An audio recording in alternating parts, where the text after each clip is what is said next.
ਵਾਹਿਗੁਰੂ ਜੀ ਕਾ ਖਾਲਸਾ ਵਾਹਿਗੁਰੂ ਜੀ ਕੀ ਫਤਿਹ। ਸਾਰੇ ਸਰੋਤਿਆਂ ਦਾ ਤੇ ਸਾਰੇ ਦੇਖਣ ਵਾਲਿਆਂ ਦਾ ਅਸੀਂ ਬਹੁਤ ਬਹੁਤ ਧੰਨਵਾਦ ਕਰਦੇ ਹਾਂ ਜਿਨ੍ਹਾਂ ਨੇ ਆਪਣੇ ਕਮੈਂਟਸ ਸਾਡੀਆਂ ਪਿਛਲੀਆਂ ਵੀਡੀਓਜ਼ ਦੇ ਵਿੱਚ ਪਾਏ ਔਰ ਦੇਖਿਆ ਔਰ ਸਬਸਕ੍ਰਾਈਬ ਕੀਤਾ ਔਰ ਸਾਨੂੰ ਹੌਸਲਾ ਅਫਜ਼ਾਈ ਦਿੱਤੀ। ਅੱਜ ਸਾਡੀ ਇਹ 3rd ਹੈਗੀ ਹੈ ਔਰ ਅਸੀਂ ਉਹਦੇ ਵਿੱਚ ਜਿਹੜਾ ਆਨੰਦ ਦਾ ਇਹ ਚੱਲ ਰਹੀ ਹੈ ਪ੍ਰਕਰਮ ਚੱਲ ਰਿਹਾ ਉਹਦੇ ਨਾਲ ਹੀ ਅਸੀਂ ਇਹਨੂੰ ਕੰਟੀਨਿਊ ਕਰਦੇ ਹੋਏ ਅਸੀਂ ਅੱਜ ਸਪੈਸ਼ਲੀ ਇੱਕ ਹੋਰ ਸ਼ਬਦ ਕੀਤਾ ਲੋੜੀਏ ਕੰਮ ਸੋ ਹਰ ਪੇ ਆਖੀਏ ਪੜ੍ਹਿਆ ਜਾਂਦਾ ਕਈ ਵਾਰੀ, ਉਹਦੇ 'ਤੇ ਅੱਜ ਅਸੀਂ ਗੱਲ ਕਰਨਾ ਚਾਹੁੰਦੇ ਹਾਂ। ਸੋ ਗਿਆਨੀ ਜੀ ਸਾਡੇ ਨਾਲ ਹੈ ਅਤੇ ਅਸੀਂ ਇਹਦੇ ਬਾਰੇ ਸਾਰੀ ਗੱਲ ਕਰਾਂਗੇ। ਸੋ ਪਹਿਲੇ ਜਿਹੜੀ ਇਹਦੇ ਵਿੱਚ ਆਈ ਹੈ ਕਿ ਕੀਤਾ ਲੋੜੀਏ ਕੰਮ ਸੋ ਹਰ ਪੇ ਆਖੀਏ ਜੀ। ਇਹ ਕੰਮ ਜਿਹੜਾ ਹੈ ਇਹ ਕਿਹੜਾ ਕੰਮ ਹੈ? ਕੀ ਇਹ ਆਨੰਦ ਹੈ? ਕੀ ਇਹ ਕੋਈ ਹੋਰ ਕੰਮ ਹੈ? ਕਿੱਦਾਂ ਦਾ ਕੰਮ ਕਿਹਾ ਗਿਆ? ਇਸ ਦੇ ਉੱਤੇ ਥੋੜਾ ਜਿਹਾ ਚਾਨਣਾ ਪਾਓ। ਦੇਖੋ, ਜਿਹੜਾ ਕੰਮ ਦੀ ਗੱਲ ਜਿਹੜੀ ਆ, ਕੰਮ ਦਾ ਬਕਾਇਦਾ ਉਹਦੇ ਅੱਗੇ ਜ਼ਿਕਰ ਵੀ ਕੀਤਾ ਹੋਇਆ ਕਿਹੜਾ ਕੰਮ ਆਖਣਾ। ਉਦੋਂ ਸਾਡੇ ਵੀ ਜਿਹੜੀ ਪਰੰਪਰਾ ਕਿ ਅਸੀਂ ਕੋਈ ਵੀ ਜਦੋਂ ਕੰਮ ਸ਼ੁਰੂ ਕਰਦੇ ਹਾਂ ਇਵਨ ਚਾਹੇ ਉਹ ਆਨੰਦ ਦਾ, ਅਸੀਂ ਇਹ ਸ਼ਬਦ ਦਾ ਗਾਇਨ ਕਰਦੇ ਹਾਂ, ਪੌੜੀ ਆ ਗੁਰੂ ਰਾਮਦਾਸ ਪਾਤਸ਼ਾਹ ਜੀ ਦੀ। ਕੰਮ ਤੇ ਅਸਲ ਵਿੱਚ ਉਹੀ ਕੰਮ ਆ ਕਿ ਜਿਹੜਾ ਕੰਮ ਇਨਸਾਨੀਅਤ ਭਰਪੂਰ ਆ, ਜਾਂ ਅਸੀਂ ਮਨੁੱਖ ਦੇ ਨਾਤੇ ਸਮਾਜ ਵਿੱਚ ਵਿਚਰਦਿਆਂ ਹੋਇਆਂ ਜਿਹੜਾ ਕੰਮ ਸਾਡੇ ਆਪਣੇ ਲਈ, ਸਮਾਜ ਲਈ, ਆਲੇ ਦੁਆਲੇ ਲਈ, ਜਿਹਦੇ ਵਿੱਚ ਸਾਡਾ ਹੀ ਨਹੀਂ ਬਲਕਿ ਦੂਜਿਆਂ ਦਾ ਵੀ ਭਲਾ। ਔਰ ਮੁੱਖ ਗੱਲ ਜਿਹੜੀ ਆ ਇਸ ਪੌੜੀ ਵਿੱਚ ਉਸ ਨੂੰ ਦੱਸਿਆ ਕਿ ਅਸੀਂ ਸਹੀ ਅਰਥਾਂ ਵਿੱਚ ਜਿਹੜਾ ਇਨਸਾਨੀਅਤ ਭਰਪੂਰ ਜੀਵਨ ਜੀਉਣਾ ਚਾਹੁੰਦੇ ਹਾਂ ਤਾਂ ਇਸ ਜੀਵਨ ਦੀ ਪ੍ਰਾਪਤੀ ਕਿਵੇਂ ਹੁੰਦੀ ਆ, ਕਿਵੇਂ ਇਹ ਸੰਭਵ ਆ। ਇਹਦਾ ਇਹ ਬਿਲਕੁਲ ਭਾਵ ਨਹੀਂ ਕਿ ਅਸੀਂ ਅਜਿਹੇ ਕਾਰਜਾਂ ਲਈ ਵੀ ਅਰਦਾਸ ਕਰੀਏ, ਜੋਦੜੀ ਕਰੀਏ ਜਿਹੜੇ ਕੰਮ ਕਿ ਇਨਸਾਨੀਅਤ ਦੇ ਮੱਥੇ ਉੱਤੇ ਕਲੰਕ ਲਾਉਣ ਵਾਲੇ ਆ। ਉਦਾਹਰਨ ਵਜੋਂ ਮੈਂ ਮੰਨ ਲਓ ਕਿ ਚੋਰੀ ਕਰਨ ਜਾ ਰਹੇ ਹਾਂ ਜਾਂ ਕਿਸੇ ਨੂੰ ਨੁਕਸਾਨ ਪਹੁੰਚਾਉਣਾ ਚਾਹੁੰਦਾ, ਮੇਰੇ ਲਈ ਤਾਂ ਉਹ ਕੰਮ ਹੀ ਹੈ ਨਾ, ਉਹਨਾਂ ਲਈ ਕੰਮ ਹੀ ਆ। ਪਰ ਜੇਕਰ ਅਸੀਂ ਇਹੋ ਜਿਹੇ ਕਾਰਜਾਂ ਲਈ ਅਸੀਂ ਅਰਦਾਸ ਕਰਦੇ ਹਾਂ ਜਾਂ ਇਹੋ ਜਿਹੇ ਸ਼ਬਦ ਪੜ੍ਹਦੇ ਹਾਂ, ਇਹਦਾ ਸਿੱਧਾ ਜਿਹਾ ਭਾਵ ਆ ਕਿ ਅਸੀਂ ਨਾ ਰੱਬ ਵੀ ਸਹੀ ਅਰਥਾਂ ਵਿੱਚ ਵਿਸ਼ਵਾਸ ਕਰਦੇ ਹਾਂ, ਨਾ ਹੀ ਅਸੀਂ ਗੁਰਬਾਣੀ ਨੂੰ ਸਮਝਿਆ। ਜੇ ਸਮਝਿਆ ਹੁੰਦਾ ਤੇ ਅਸੀਂ ਇਹੋ ਜਿਹੇ ਕਦੋਂ ਪੁੱਟ ਹੀ ਨਹੀਂ ਸਕਦੇ। ਗੁਰੂ ਨੇ ਬੜੇ ਸਪਸ਼ਟ ਸ਼ਬਦਾਂ ਵਿੱਚ ਸਾਨੂੰ ਸਮਝਾਇਆ ਕਿ ਗੁਰ ਪੀਰ ਹਾਮਾ ਤਾਂ ਭਰੇ ਜਾਂ ਮੁਰਦਾਰ ਨਾ ਖਾਏ, ਜਾਂ ਚੋਰ ਕੀ ਹਾਮਾ ਭਰੇ ਨਾ ਕੋਏ। ਗੁਰਬਾਣੀ ਨੂੰ ਅਸੀਂ ਪੜ੍ਹਨਾ ਹੀ ਇਸ ਲਈ ਆ ਤਾਂ ਕਿ ਅਸੀਂ ਇਹ ਜਿਹੜੀਆਂ ਕਮਜ਼ੋਰੀਆਂ, ਸਾਡੇ ਰਸਤੇ ਦੇ ਜਿਹੜੇ ਬੰਧਨ ਆ, ਇਹਨਾਂ ਬੰਧਨਾਂ ਤੋਂ ਅਸੀਂ ਆਪਣੇ ਆਪ ਨੂੰ ਉੱਪਰ ਉਠਾ ਸਕੀਏ, ਇਹਨਾਂ ਬੰਧਨਾਂ ਤੋਂ ਰਹਿਤ ਹੋ ਕੇ ਸੁਤੰਤਰਤਾ ਦੀ ਜ਼ਿੰਦਗੀ ਜਿਉ ਸਕੀਏ। ਤੇ ਜੇਕਰ ਅਸੀਂ ਕੋਈ ਇਹੋ ਜਿਹਾ ਗਲਤ ਕਦਮ ਪੁੱਟਣ ਲਈ ਵੀ ਅਸੀਂ ਇਹੋ ਜਿਹੇ ਸ਼ਬਦਾਂ ਦਾ ਆਸਰਾ ਲੈਂਦੇ ਹਾਂ, ਸਹਾਰਾ ਲੈਂਦੇ ਹਾਂ ਔਰ ਇਹ ਸਮਝਦੇ ਹਾਂ ਕਿ ਸਾਡੀ ਰੱਬ ਸਹਾਇਤਾ ਕਰੂ, ਤਾਂ ਅਸੀਂ ਸਹੀ ਅਰਥਾਂ ਵਿੱਚ ਆਸਤਕ ਨਹੀਂ, ਦੂਜੇ ਸ਼ਬਦਾਂ ਵਿੱਚ ਕਹਿ ਸਕਦੇ ਹਾਂ। ਭਾਵੇਂ ਆਮ ਤੌਰ 'ਤੇ ਅਸੀਂ ਦੇਖਦੇ ਹਾਂ ਕਿ ਇਵਨ ਗੁਰਦੁਆਰਾ ਸਾਹਿਬਾਨ ਵਿੱਚ ਵੀ ਕਈ ਸੱਜਣ ਕਈ ਵਾਰ ਕੋਈ ਮੁਕੱਦਮਾ ਜਿੱਤ ਜਾਂਦੇ ਆ, ਜਦ ਕਿ ਉਹ ਸਹੀ ਨਹੀਂ ਸੀ, ਗਲਤ ਸੀ, ਪਰ ਸਬੂਤਾਂ ਦੀ ਕਾੜ ਜਾਂ ਕਿਤੇ ਸਿਫਾਰਸ਼ਾਂ ਚੱਲਦੀ ਆ ਜਾਂ ਹੋਰ ਕਈ ਕਾਰਨ ਉਹ ਬਰੀ ਹੋ ਜਾਂਦੇ ਆ, ਤਾਂ ਉਹ ਵੀ ਸ਼ੁਕਰਾਨਾ ਕਰਦੇ ਆਪਣੇ ਵੱਲੋਂ, ਕਹਿੰਦੇ ਜੀ ਅਸੀਂ ਮਾਲਕ ਨੇ ਅਰਦਾਸ ਕੀਤੀ ਸੀ। ਪਰ ਗੁਰਬਾਣੀ ਦੀ ਜੀਵਨ ਜੁਗਤ ਵਿੱਚ ਇਹੋ ਜਿਹੀ ਜਿਹੜਾ ਕਦਮ ਪੁੱਟਣਾ ਔਰ ਇਸ ਪ੍ਰਾਪਤੀ ਨੂੰ ਰੱਬ ਨਾਲ ਜੁੜ ਕੇ ਦੇਖਣਾ ਕਿ ਰੱਬ ਨੇ ਮੇਰੀ ਸਹਾਇਤਾ ਕੀਤੀ ਆ, ਇਹ ਸਿੱਖੀ ਵੇ ਆਫ ਲਾਈਫ ਦਾ ਅੰਗ ਨਹੀਂ, ਹਿੱਸਾ ਨਹੀਂ। ਇਹਦਾ ਭਾਗ ਤਾਂ ਇਹ ਆ ਕਿ ਅਸੀਂ ਸਮਝੀਏ, ਮਹਿਸੂਸ ਕਰੀਏ ਕਿ ਨਹੀਂ, ਅਸੀਂ ਜੇ ਰੱਬ ਦਾ ਆਸਰਾ ਲੈਣਾ ਤਾਂ ਰੱਬ ਦਾ ਆਸਰਾ ਲੈਣਾ, ਕਿ ਸੱਚ ਦਾ ਆਸਰਾ ਲੈਣਾ, ਸੱਚ ਦਾ ਸਹਾਰਾ ਲੈਣਾ, ਸੱਚ ਦੀਆਂ ਕਦਰੋ ਕੀਮਤਾਂ ਦਾ ਆਸਰਾ ਲੈਣਾ।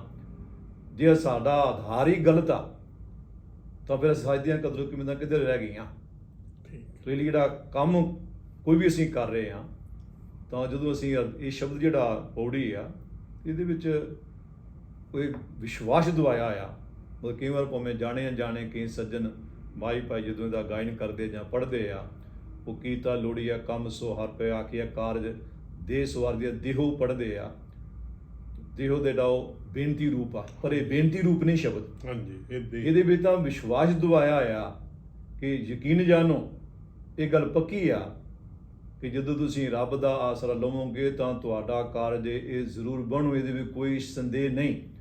ਔਰ ਗੁਰੂ ਇਸ ਗੱਲ ਦੀ ਗਵਾਹੀ ਭਰ ਰਿਹਾ, ਤੇ ਇਸ ਲਈ ਇਹ ਬੇਨਤੀ ਰੂਪ ਸ਼ਬਦ ਨਹੀਂ, ਇਹਦੇ ਸਾਨੂੰ ਸਗੋਂ ਹੋਰ ਦ੍ਰਿੜਤਾ ਦਿਵਾਉਣ ਲਈ ਗੁਰੂ ਪਾਤਸ਼ਾਹ ਨੇ ਸਾਡੇ ਸਾਹਮਣੇ ਇਹ ਸੱਚਾਈ ਨੂੰ ਸਰੂਪ ਹੀ ਦਰਸਾਇਆ ਹੋਇਆ। ਠੀਕ ਹੈ। ਸੋ ਮੈਂ ਇਹਦੇ ਵਿੱਚ ਹੁਣ ਇਹ ਪੁੱਛਣਾ ਚਾਹਾਂਗਾ ਜੀ। ਕਿ ਆਨੰਦ ਵੇਲੇ ਇਹ ਕਈ ਵਾਰੀ ਸ਼ਬਦ ਪੜ੍ਹਿਆ ਜਾਂਦਾ, ਕੀ ਇਹ ਸ਼ਬਦ ਰਹਿਤ ਮਰਿਆਦਾ ਵਿੱਚ ਹੈ ਕਿ ਨਹੀਂ ਹੈ, ਜਾਂ ਇਹ ਅਸੈਂਸ਼ੀਅਲ ਹੈ ਸਾਡੇ ਲਈ ਪੜ੍ਹਨਾ? ਇਹ ਕੇਵਲ ਆਨੰਦ ਦੇ ਸਮੇਂ ਹੀ ਨਹੀਂ, ਬਲਕਿ ਅਸੀਂ ਹਰ ਕਾਰਜ ਵੇਲੇ, ਜਿਹੜਾ ਖਾਸ ਤੌਰ ਤੇ ਖੁਸ਼ੀ ਦਾ ਕੰਮ ਆ ਜਾਂ ਕੋਈ ਕੰਮ ਸ਼ੁਰੂ ਕਰਨ ਲੱਗੇ ਆ, ਤਾਂ ਇਹ ਜਿਹੜੀ ਪੌੜੀ ਆ ਪੜ੍ਹੀ ਜਾਂਦੀ ਆ। ਭਾਵੇਂ ਇਹਦੀ ਪੌੜੀ ਨਾਲ 2 ਸ਼ਲੋਕ ਦਰਜ ਆ। ਹਾਂਜੀ। ਇਹ ਜਿਹੜੀ ਪੌੜੀ ਆ, ਇਹ ਸ੍ਰੀ ਰਾਗ ਦੀ ਜਿਹੜੀ ਵਾਰ ਆ ਉਹਦੇ ਵਿੱਚ ਆ, ਵਾਰ ਗੁਰੂ ਰਾਮਦਾਸ ਜੀ ਦੀ ਉਚਾਰਨ ਕੀਤੀ ਹੋਈ ਆ। ਪਰ ਜਿਹੜੇ 2 ਸ਼ਲੋਕ ਆ ਇਹਦੇ ਨਾਲ ਪਹਿਲਾਂ ਆਏ ਆ, ਉਹ ਦੋਵੇਂ ਗੁਰੂ ਨਾਨਕ ਸਾਹਿਬ ਜੀ ਦੇ ਆ। ਪਰ ਇਹ ਪੌੜੀ ਆਮ ਤੌਰ ਤੇ ਪੜ੍ਹੀ ਜਾਂਦੀ ਆ। ਜਿਵੇਂ ਅਸੀਂ ਆਨੰਦ ਦੇ ਪਿੱਛੇ ਗੱਲ ਕੀਤੀ ਆ, ਚਾਹੇ ਉਹ ਉਸਤਤ ਦਾ ਨਾਨਕ ਜੀ ਸੀ ਜਾਂ ਵਿਆਹ ਵਰਾ ਬਾਵਲਾ ਸ਼ਬਦ ਸੀ, ਜਿਵੇਂ ਉਹ ਇੱਕੋ ਸ਼ਲੋਕ ਪੜ੍ਹਿਆ ਜਾਂਦਾ, ਉਹਦੇ ਵਿੱਚ ਛੰਦ ਦਾ ਇੱਕ ਪਦਾ ਪੜ੍ਹਿਆ ਜਾਂਦਾ। ਇਸੇ ਤਰ੍ਹਾਂ ਇਹ ਜਿਹੜੀ ਪੌੜੀ ਆ, ਇੱਥੇ ਸ਼ਲੋਕ ਨਹੀਂ ਪਰ ਪੌੜੀ ਪੜ੍ਹੀ ਜਾਂਦੀ ਆ। ਠੀਕ। ਇਹ ਹਰ ਕਾਰਜ ਵਿੱਚ ਜਦੋਂ ਕੋਈ ਸ਼ੁਰੂਆਤ ਕਰਦੇ ਆ, ਇਹ ਪੌੜੀ ਪੜ੍ਹਨ ਦੀ ਸਾਡੇ ਵਿੱਚ ਪਰੰਪਰਾ, ਔਰ ਇਹ ਚੰਗੀ ਪਰੰਪਰਾ ਹੈ ਸਾਕੇ ਜਿਹੜਾ ਵੀ ਕੰਮ ਸ਼ੁਰੂ ਕਰ ਲਾ ਉਹਨੂੰ ਚੇਤੇ ਕਰਾਉਣ ਲਈ।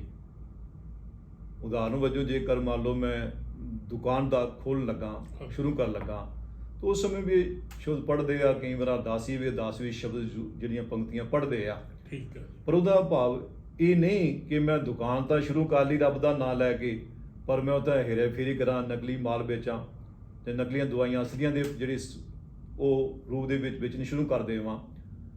ਇਹਦਾ ਅਸਲ 'ਚ ਭਾਵ ਤਾਂ ਇਹੀ ਆ ਕਿ ਮੈਂ ਰੱਬ ਦਾ ਆਸਰਾ ਲਿਆ ਤਾਂ ਮੈਂ ਕਿਸੇ ਤਰ੍ਹਾਂ ਵੀ ਇਨਸਾਨੀਅਤ ਦਾ ਦਾਮਨ ਨਾ ਛੱਡਾਂ। ਮੈਂ ਕਾਮਯਾਬ ਹੋਣ ਲਈ, ਸਫਲ ਹੋਣ ਲਈ, ਆਪਣੇ ਕਾਰੋਬਾਰ ਨੂੰ ਵਧਾਉਣ ਲਈ ਮੈਂ ਕਦੀ ਵੀ ਐਸਾ ਕਦਮ ਨਾ ਪੁੱਟਾਂ ਕਿ ਜਿਹੜਾ ਇਨਸਾਨੀਅਤ ਨੂੰ ਕਲੰਕਿਤ ਕਰਨ ਵਾਲਾ ਹੋਵੇ, ਸ਼ਰਮਸ਼ਾਰ ਕਰਨ ਵਾਲਾ ਹੋਵੇ।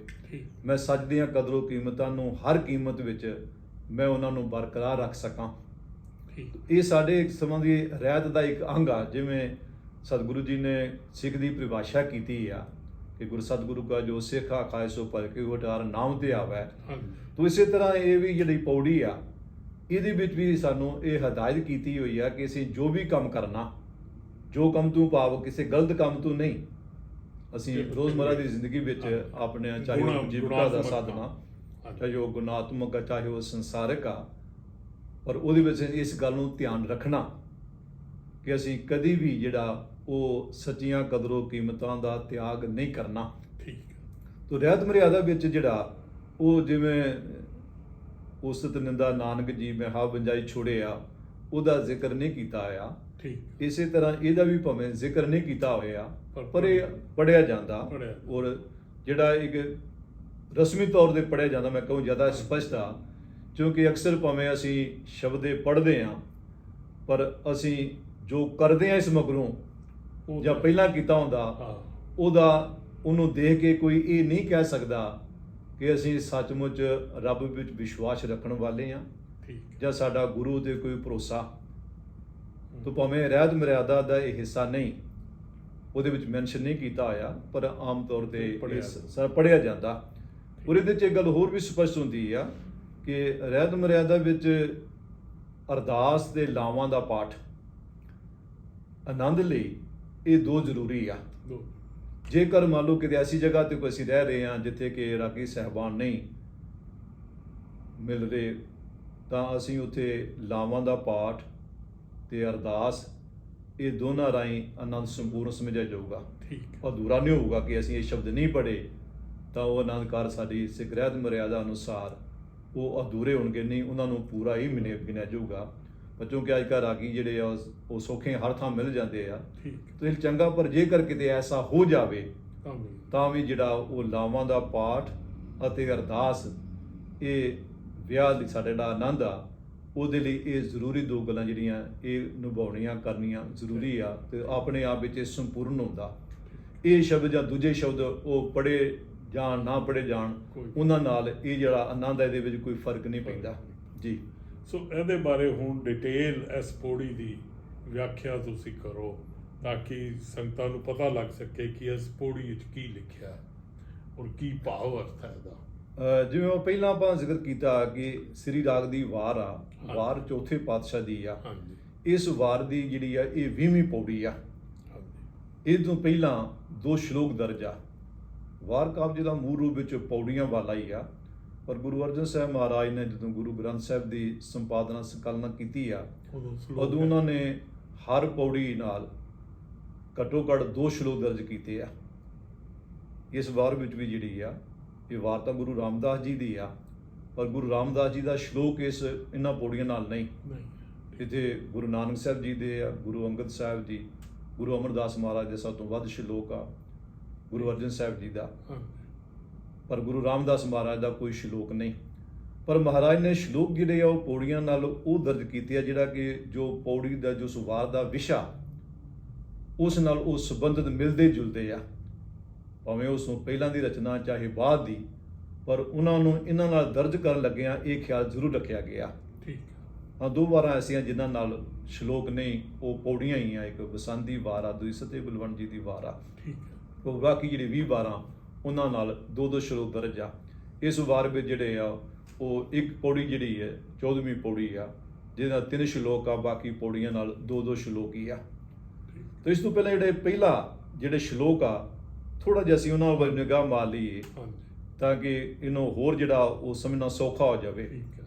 ਜਿਹੜਾ ਗੁਰੂ ਮਹਾਰਾਜ ਨੇ ਪਹਿਲਾਂ ਆਖਿਆ ਆ ਉਹ ਦੱਸਿਆ ਕਿ ਕੁਬੁੱਧ ਡੁਮਨੀ ਕੁਦਿਆ ਕਸਾਇਨ ਪਰ ਨਿੰਦਾ ਕਰ ਚੂਹੜੀ ਮੁੱਠੀ ਕ੍ਰੋਧ ਚੰਡਾਲ ਕਾਰੀ ਕੱਢੀ ਕਿਆ ਥੀ ਹੈ ਜਾਂ ਚਾਰੇ ਬੈਠੀਆਂ ਨਾਲ ਫਿਰ ਸਤ ਸੰਜਮ ਕਰਨੀ ਕਾਰਾਂ ਨਾਵਣ ਨਾਉ ਜਪੇਹੀ ਨਾਨਕ ਅੱਗੇ ਉਤਮ ਸਈ ਜੇ ਪਾਪਾਂ ਪੰਦ ਨ ਦੇਹੀ।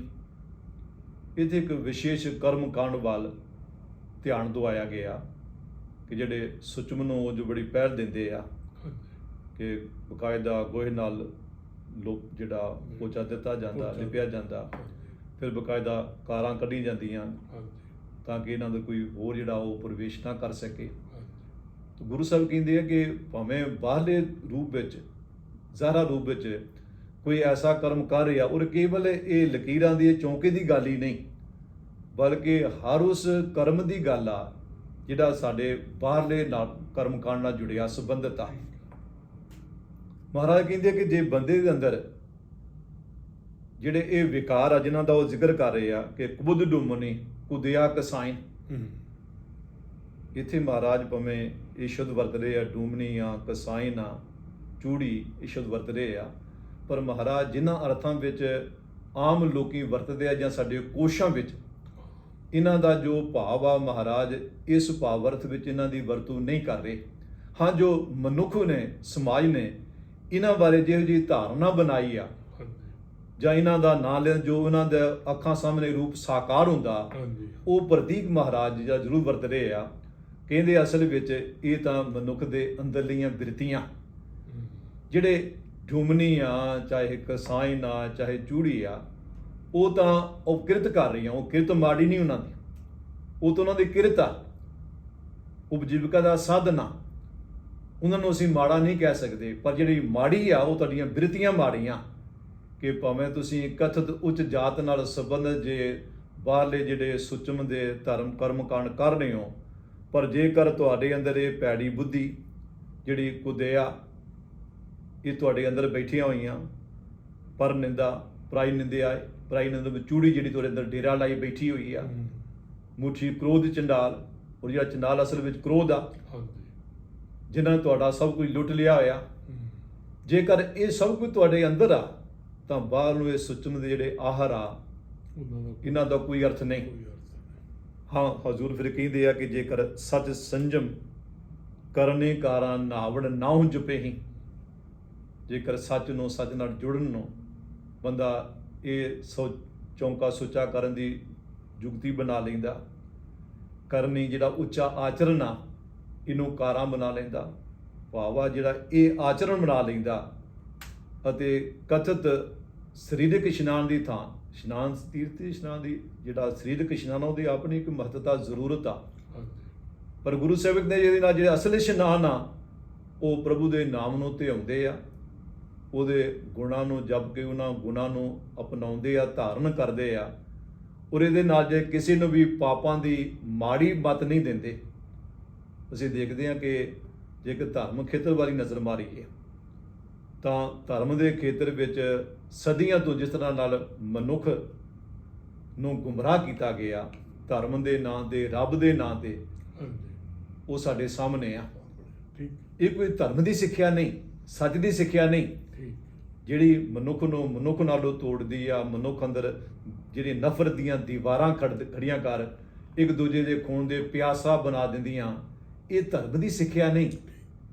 ਤਾਂ ਗੁਰੂ ਸਾਹਿਬ ਕਹਿੰਦੇ ਆ ਅਸਲ ਵਿੱਚ ਉਹ ਉੱਤਮ ਮਨੁੱਖ ਆ, ਭਾਵੇਂ ਉਹ ਕਿਸੇ ਵੀ ਜ਼ਾਤ ਨਾਲ, ਕਥਿਤ ਉਹ ਨੀਵੀਂ ਜਾਤ ਆ, ਚਾਹੇ ਉੱਚੀ ਜਾਤ ਆ, ਚਾਹੇ ਉਹ ਇਸਤਰੀ ਹੈ, ਚਾਹੇ ਉਹ ਪੁਰਸ਼ ਆ, ਠੀਕ ਅਸਲ ਵਿੱਚ ਉਹ ਇਨਸਾਨ ਜਿਹੜੇ ਉੱਤਮ ਆ, ਸ੍ਰੇਸ਼ਟ ਆ, ਉਹ ਆਦਰ ਨਹੀਂ ਆ, ਅਸਲ ਵਿੱਚ ਸੁਚਮ ਦੇ ਉਹੀ ਧਾਰਨੀ ਆ। ਔਰ ਜਿਹੜਾ ਅਗਲਾ ਸ਼ਲੋਕ, ਜਿਹੜਾ ਦੂਜਾ ਸ਼ਲੋਕ ਆ, ਉਹ ਦੱਸਿਆ ਆ ਕਿਆ ਹੰਸ ਕਿਆ ਬੁਗਲਾ ਜਾ ਕੋ ਨਦਰ ਕਰੇ, ਜੋ ਤਿਸ ਭਾਵੈ ਨਾਨਕਾ ਕਾਗੂ ਹੰਸ ਕਰੇ। ਇਹ ਸ਼ਲੋਕ ਦੋ ਵਾਰ ਆਇਆ ਹੋਇਆ, ਪਰ ਦੂਜੀ ਵਾਰ ਜੇ ਸ਼ਬਦ ਆਇਆ ਹੋਇਆ, ਪਰ ਇੱਥੇ ਜੋ ਆ, ਇੱਥੇ ਗੁਰੂ ਸਾਹਿਬ ਦੂਜਾ ਪੱਖ ਲੈ ਰਹੇ ਆ ਕਿ ਜੇਕਰ ਸੱਚਮੁੱਚ ਕੋਈ ਉਸ ਰੱਬ ਨਾਲ ਜੁੜ ਰਿਹਾ ਤਾਂ ਰੱਬ ਨਾਲ ਜੁੜਨ ਦਾ ਭਾਵ ਰੱਬੀ ਗੁਣਾਂ ਨੂੰ ਅਪਣਾਉਣਾ, ਸੱਚ ਨੂੰ ਅਪਣਾਉਣਾ, ਸੱਚ ਦੀਆਂ ਕਦਰੋ ਕੀਮਤਾਂ ਨੂੰ ਅਪਣਾਉਣਾ, ਹਾਂਜੀ ਤਾਂ ਉਸ ਨੂੰ ਅਪਣਾਇਆ ਮਨੁੱਖ ਭਾਵੇਂ ਕਿੰਨਾ ਵੀ ਪਹਿਲਾਂ ਵਿਕਾਰੀ ਸੀ, ਪਖੰਡੀ ਸੀ, ਢੋਂਗੀ ਸੀ, ਬਾਹਰ ਕੇਵਲ ਵਿਖਾਵਾ ਹੀ ਪਹਿਲਾਂ ਕਰ ਰਿਹਾ ਸੀ, ਪਰ ਉਹ ਮਨੁੱਖ ਜਿਹੜਾ ਉਹ ਪਵਿੱਤਰ ਬਣ ਜਾਂਦਾ।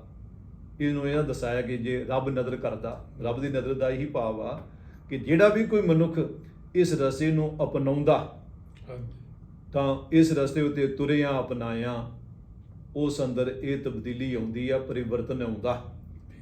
ਹੁਣ ਜਿਹੜਾ ਅਗਲੀ ਪੌੜੀ ਆ, ਜਿਹੜੀ ਮੇਨ ਜਿਹੜੀ ਪੌੜੀ ਪੜ੍ਹੀ ਜਾਂਦੀ ਆ, ਪੜੀ ਜਾਂਦੀ ਹੁਣ ਇਹਦੇ ਨਾਲ ਜਿਹੜਾ ਅਸੀਂ ਜੁੜ ਕੇ ਦੇਖਣਾ ਹਾਂਜੀ ਕਿ ਇਹ ਜਿਹੜੇ ਕਾਰਜ ਆ, ਜਿਹੜੀ ਜਦੋਂ ਆਖਿਆ ਕਿ ਪਾਪਾਂ ਪੰਧ ਨਾ ਦੇਹੀ, ਪਹਿਲੇ ਸ਼ਲੋਕ ਦੀ ਅਖੀਰਲੀ ਪੰਕਤੀ ਵਿੱਚ, ਔਰ ਫਿਰ ਦੱਸਿਆ ਕਿ ਜੋ ਨਦਰ ਕਰੇ ਤਾਂ ਕਾਗੂ ਹੰਸ ਕਰੇ।